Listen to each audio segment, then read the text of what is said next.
जी, कुछ वक्त पहले जीएसटी आया था। अब जो है तो हर जगह आपको जीएसटी टैक्स अदा करना होता है। एजुकेशन के ऊपर भी जीएसटी लागू किया गया है। इस पर आपकी क्या राय है? देखिए, जीएसटी तो सारे पे अशिया पे लगी हुई है, सारी चीज़ों पे लगी हुई है। बीच में जो है लोगों के खाने पीने की जो चीज़ें थी उस पर भी लगी हुई थी। तब भी काफ़ी जो है हुकूमत से ये सवाल था कि भाई खाने पीने पे नहीं लग चाहिए, लेकिन उससे भी ख़तरनाक चीज़ जो अभी हुई है, जो एजुकेशन की जो सामग्री है, तालीमी जो अशिया है, उस पर भी जीएसटी लगी हुई है। ये बहुत गंभीर बात है, क्योंकि ऑलरेडी देखिए स्कूल में एजुकेशन पैटर्न बदल चुका है। आए दिन बच्चों को जो है एजुकेशन छोड़ के अदर एक्टिविटीज़ में बहुत सारी रोज़ जो है बच्चों के लिए कुछ ना कुछ टास्क दिया जाता है और उनसे उनसे वो अशिया बनाकर ली जाती है, मॉडल वगैरह ये कुछ है।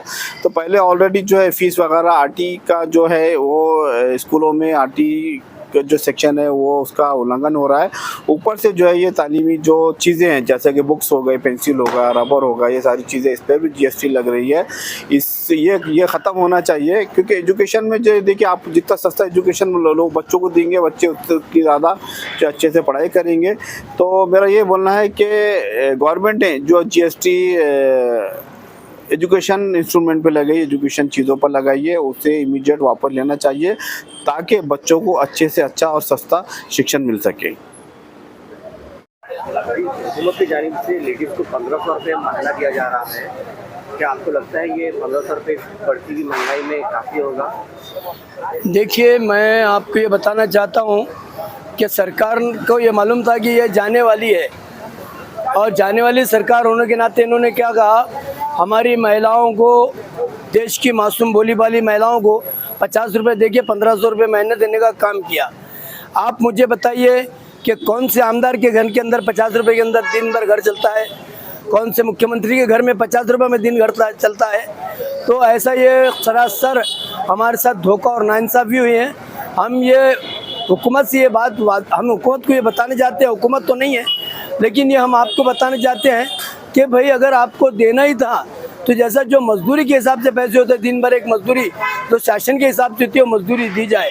50 रुपये और 1500 रुपये के अंदर किसी का मकान नहीं चलता। और बेरोज़गारी सबसे ज़्यादा बढ़ गई है। बेरोज़गारी बढ़ने की वजह से सारी अवाम परेशान है। महंगाई आज आसमान पर है। आपने देखा है कि आपको 80 रुपये लीटर दूध मिल रहा है, तेल के भाव बढ़ गए हैं, शक्कर के भाव बढ़ गए हैं, दालों के भाव बढ़ गए हैं। हमारी हुकूमत क्या 50 रुपये रोज़ के अंदर एक इंसान की ज़िंदगी गुजारने की बात करती है? ये मैं सरासर ये हुकूमत की इस पॉलिसी को मैं निंदा करता हूँ, इसके निषेध करता हूँ। और ये आपके चैनल के माध्यम से ये बताना चाहता हूँ कि अवाम अपना बिजनेस करे, अपने तिजारत करे, कारोबार करे, अपने बच्चों को एजुकेशन और तालीम दिलाएं, ताकि आपके बच्चे पढ़ लिख के डॉक्टर, इंजीनियर, वकील, बिजनेसमैन बने और अपना विकास हो, महाराष्ट्र का विकास हो और देश का विकास हो। ये मेरे आपके चैनल के माध्यम से मेरी अपील है। लॉकडाउन के बाद महंगाई काफ़ी बढ़ गई है। इस महंगाई पर आप क्या राय रखते हैं? देखिए, मेरी ज़ाती ये राय है कि महंगाई को लेकर सबसे पहले गवर्नमेंट ने इस चीज़ को ध्यान देना चाहिए। जो मिडिल क्लास लोग हैं और जो अपर क्लास लोग हैं, दोनों के अंदर दो डिफरेंस अलग अलग है। तो जो मिडिल क्लास लोग हैं, जिनको साधारण जीवन जीने के लिए एटलीस्ट ऐसी टेक्निक और ऐसी स्ट्रैटेजी इस्तेमाल करना चाहिए जो मिनिमम, मतलब एक फैमिली के अंदर अगर 4 लोग रहते हैं तो उनका फैमिली को सर्वाइव करने के लिए जो ज़रूरियाती चीज़ें हैं, ठीक है, तो उतनी आयु उनकी होना चाहिए, ताकि मतलब रोज़गार निर्माण करना चाहिए। और साथ ही साथ दूसरा ये है कि स्पेशली जो मिडिल क्लास के लिए जो अन्न वस्त्र निवारा जो चीज़ें बोली जाती थी, तो उसके ऊपर सहूलियत ही देना चाहिए।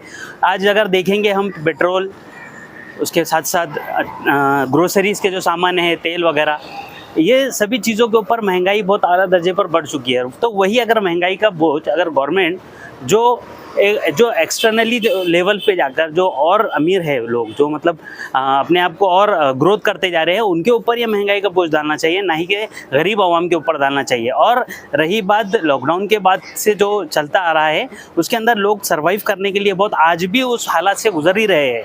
तो मेरा ज़ाती यही राय है कि स्पेशली जैसा कि ये होती है स्किल डेवलपमेंट की जो कुछ कोर्सेज़ भी होती है, वो स्किल डेवलपमेंट के कोर्सेज़ भी अगर स्किल दी जानी चाहिए, अगर शुरू की जाए तो वो भी बहुत फ़ायदेमंद हो सकता है, जिसके चलते रोज़गार भी निर्माण हो सकता है।